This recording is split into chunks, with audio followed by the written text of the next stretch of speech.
Olá, aqui é o Rafael e seja bem-vindo ao canal Inglês Lab.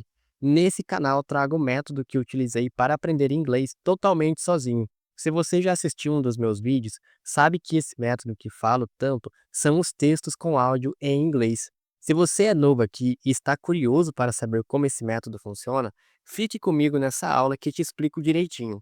Mas agora, sem enrolação, bora para a aula. Mas primeiro, veja e escute o texto que vamos estudar hoje. Sam was chilling at the coffee shop, sipping his usual black brew, when this random guy plopped down and started yapping about aliens. Bro, they're totally real, he said, all hyped up. Sam just smirked, nodded, and thought, man, this dude's out there, but I kinda dig the vibe. Sam was, Sam estava chilling, relaxando at the coffee shop, na cafeteria. Primeiro, vamos olhar a estrutura dessa frase aqui. Na frase Sam was chilling, o verbo principal to chill está conjugado no passado contínuo, was chilling. Isso indica uma ação que estava acontecendo em um momento específico do passado, algo contínuo e sem pressa para acabar. A palavra was é o auxiliar do passado, e o ing dá aquele toque de movimento, de algo em andamento. Nada mais é do que colocar o verbo no gerúndio. Veja que aqui Sam não estava apenas lá no café, ele estava vivendo aquele momento de relaxamento. A palavra chill tem raízes no inglês antigo, ligada a cold, que significa frio. Mas hoje ela é muito mais versátil, especialmente no uso informal. Quando usamos chilling, o sentido depende do contexto. Vamos explorar os principais significados. O primeiro significado é de relaxar, descansar. Esse é o uso mais comum hoje em dia, e é o que se aplica à frase do Sam. Chilling aqui significa descontrair, ficar na boa. É como dizer que Sam estava aproveitando o momento de calma no coffee shop, sem estresse. Como nesse exemplo aqui também. After work, depois do trabalho, I love chilling, adoro relaxar, on the couch, no sofá, with a good movie, com um bom filme. Já o segundo significado da palavra chill é literalmente esfriar. Originalmente, a palavra chill tem a ver com a temperatura. Se você diz "The soup is chilling in the fridge", você quer dizer que a sopa está esfriando na geladeira. Mas na frase do Sam, esse não é o caso. Ele não está congelando lá dentro do café. Let the cake, deixe o bolo, chill, esfriar, before, antes, adding the frosting, de adicionar a cobertura. Deixe o bolo esfriar antes de adicionar a cobertura.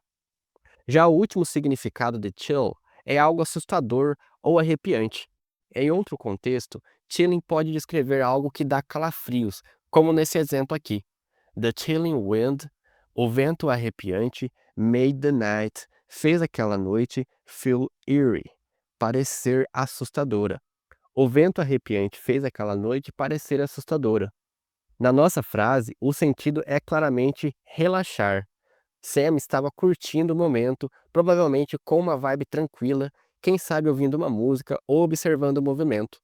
Se você já tem contato com o inglês, pode perceber que chilling soa bastante natural, principalmente no inglês informal do dia a dia, e é aqui que entra a mágica do inglês informal. Chill é uma gíria que ganhou força nas últimas décadas, especialmente entre os mais jovens. Ao adicionar ing, você transforma o verbo em algo dinâmico, quase como se você pudesse ver Sam relaxando. É diferente de dizer Sam was relaxed. Sam estava relaxado, que soa um pouco mais estático. Chilling traz energia, leveza e uma sensação de viver o agora. Sipping his usual black brew, bebendo seu café preto de sempre. Aqui nessa frase, sipping é o particípio do presente do verbo to sip. Novamente, aqui temos a presença do ing, transformando esse verbo no gerúndio, dando a conotação de uma ação contínua, algo que está acontecendo naquele momento de forma ativa e fluida. Isso aqui dá a sensação de um gole que não é rápido e pronto. É um processo, um ritual. Pense em alguém saboreando cada gota do café. Gramaticalmente, sipping aqui funciona como o verbo principal ou parte de uma descrição, dependendo do contexto completo. mas o foco é claro, a ação lenta e deliberada da pessoa. O verbo sipping, ou to sip, quer dizer tomar em pequenos goles ou beber devagar.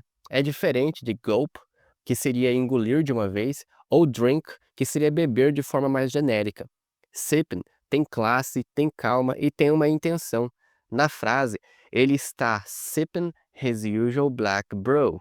Aqui o black brew sendo um café preto puro, sem firulas, e o sipping mostra que ele está curtindo e não apenas matando a sede.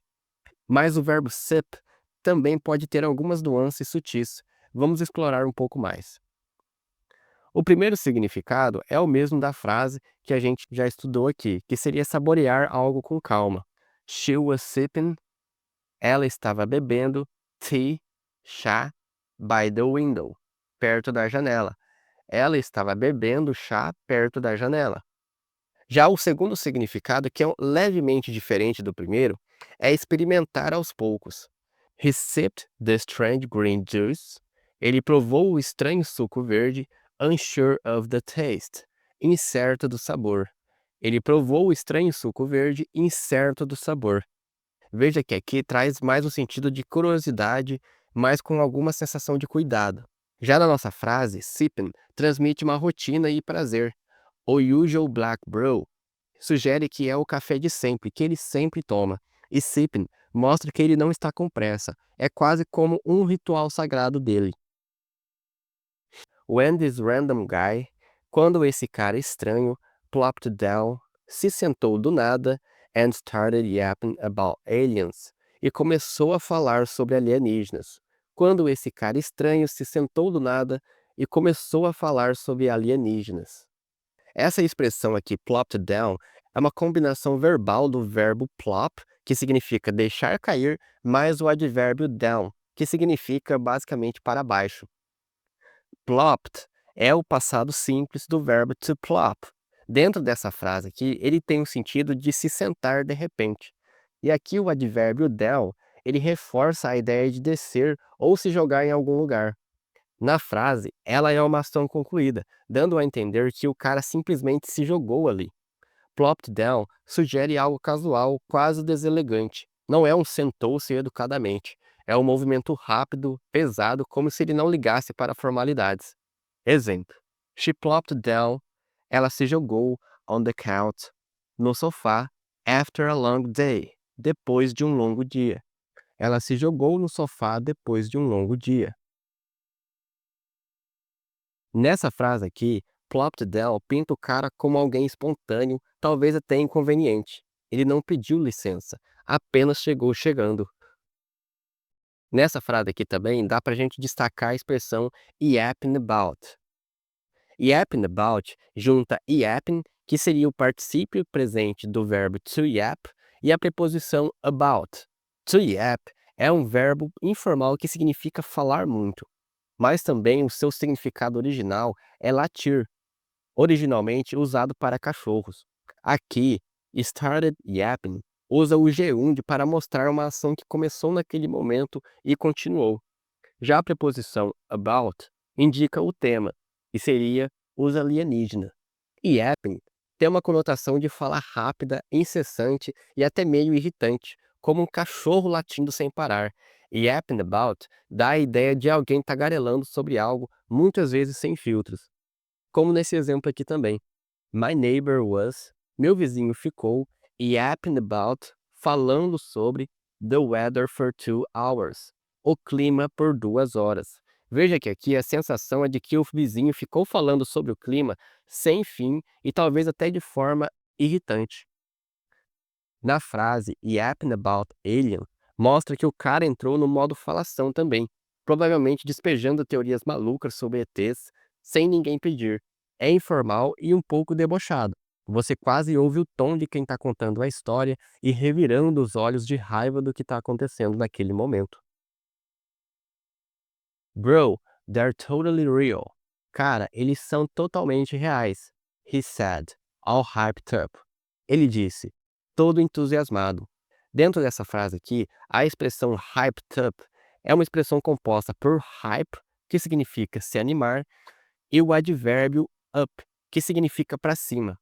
Aqui, up tem a função de intensificar a expressão hype, dando aquele gás extra. Nesse exemplo aqui, all hyped up funciona como um complemento descritivo, explicando o estado do cara enquanto ele fala. Não é um verbo principal, é um estado, uma vibe que o acompanha.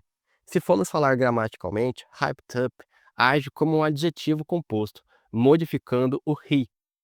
O all antes amplifica ainda mais. Ele não está só animado, ele está muito animado. Essa expressão aqui, hyped up, é puro inglês informal, cheio de energia. Significa estar super empolgado, agitado, quase pulando de excitação. Na frase, o cara tá all hyped up, falando que they're totally real. Ele acredita nisso com tudo e quer que o bro sinta a mesma adrenalina. Vamos ver mais um exemplo. She's all hyped up. Ela está toda animada for the show tonight. Para o show hoje à noite. Ela está toda animada para o show hoje à noite. Veja que aqui, hyped up dá a ideia de que ela está com expectativas altas para o show de hoje à noite, estando totalmente animada. Assim como nesse exemplo aqui da nossa frase. Sam just smirked. Sam apenas sorriu de lado, nodded and thought. Acenou com a cabeça e pensou. A palavra smirked é o passado simples do verbo to smirk, que significa dar um sorriso de lado ou debochado. Na frase é uma ação concluída. Sam fez isso e pronto. Está na sequência com nodded e thought, todos no mesmo tempo verbal, mostrando uma reação rápida e natural. Perceba que smirk não é um sorriso qualquer. É um sorriso meio debochado, confiante e às vezes até sarcástico. Quando Sam smirked, ele pode estar achando graça, sendo irônico ou mostrando que sabe mais do que diz. Como nesses exemplos aqui também. He smirked when he tripped. Ele sorriu de forma debochada quando ele tropeçou. O sentido de smirked é dar uma risada como se estivesse zoando a pessoa que tropeçou. Já nesse outro exemplo aqui, he smirked at the silly question. Ele sorriu de lado para a pergunta boba. O significado de smirked é como se fosse num tom debochado, mostrando uma superioridade da pessoa que está sorrindo para a pergunta boba. Dentro do contexto aqui dessa frase, smirked dá a Sam um ar de quem está no controle, talvez reagindo a algo com humor ou com desdém. Também gostaria de destacar aqui a palavra nodded, que nada mais é do que o passado do verbo to nod. Ele significa literalmente acenar com a cabeça. Como em smirked, é uma ação contínua e finalizada, parte da sequência de gestos de Sam. O verbo é simples, mas poderoso, que é o movimento físico que fala por si. Nod é basicamente fazer um sinal com a cabeça, geralmente para concordar, reconhecer ou dizer entendi. Depende do contexto, mas é sempre algo tranquilo e direto. Como nesse exemplo aqui. He nodded, ele acenou, to show he agreed, para mostrar que ele concordava. Veja que aqui o sentido é para mostrar uma confirmação com calma por parte da pessoa. Nessa frase aqui, nodded sugere que Sam está acompanhando, talvez concordando com o que está sendo dito e dando o ok, saquei. Man, this dude's out there. Cara, esse mano é meio doido. But I kinda dig the vibe. Mas eu meio que gosto da vibe dele. Novamente, aqui temos uma expressão bastante informal. Out there é uma expressão idiomática funcionando como adjetivo composto. Aqui, ela complementa this dude, esse cara, descrevendo ele. A palavra out sugere algo lá fora, distante, e there reforça a ideia de localização ou estado. Out there quer dizer algo excêntrico, diferente ou louco, mas nem sempre de um jeito ruim. É alguém ou algo que foge do comum, que está numa vibe própria.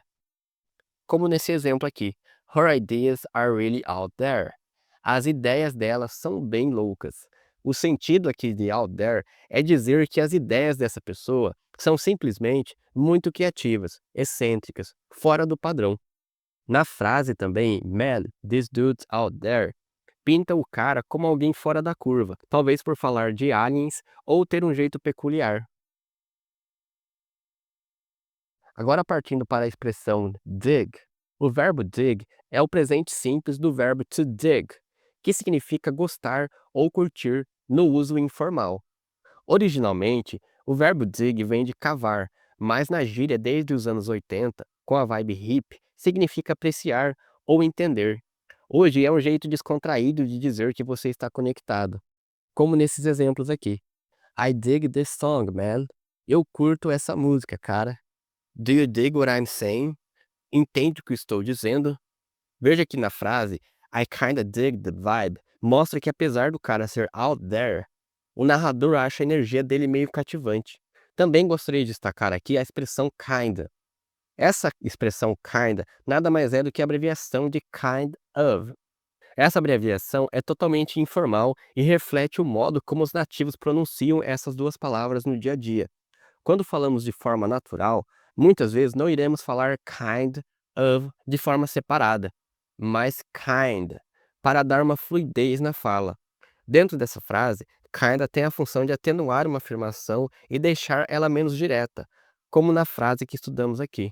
Veja que ela traz esse sentido de eu meio que gosto da vibe dele, não afirmando diretamente que ele gosta totalmente da vibe dele, entendeu? E chegamos aqui ao final da explicação desse texto. Agora eu tenho um desafio para você. Esse exercício é o que vai te ajudar a internalizar o texto que acabamos de estudar. O primeiro passo que você deve fazer para esse exercício funcionar é escutar o áudio acompanhado do texto diversas vezes. Isso é o que chamamos de leitura guiada. Nesse processo, você vai ler o texto enquanto você está escutando o áudio em inglês, até você estar familiarizado com o modo com que o narrador pronuncia as palavras e associar essa fala com a imagem das palavras escritas. No começo vai ser um pouco difícil você acompanhar de forma rápida, mas com o tempo o seu cérebro vai se acostumar e você vai estar acompanhando de forma mais fluida. Já o segundo passo é você escutar somente o áudio sem fazer o uso do texto em inglês. Essa parte é importante para você melhorar o seu listening, que é a habilidade de você entender o inglês falado. Essa é a habilidade mais importante para você que está começando a aprender inglês. Essa aqui é a chave para você conseguir escutar podcasts, assistir séries e assistir vídeos no YouTube. Então, não deixe de fazer esses exercícios, porque é com eles que você vai internalizar o texto e vai fazer o seu cérebro se acostumar com a língua inglesa. Se você tiver alguma dúvida, deixe nos comentários. Depois volte aqui também para contar como foi a sua experiência fazendo esses estudos. Se você gostou do vídeo, deixe um like e se inscreva no canal. Fico te aguardando na próxima aula. Até mais!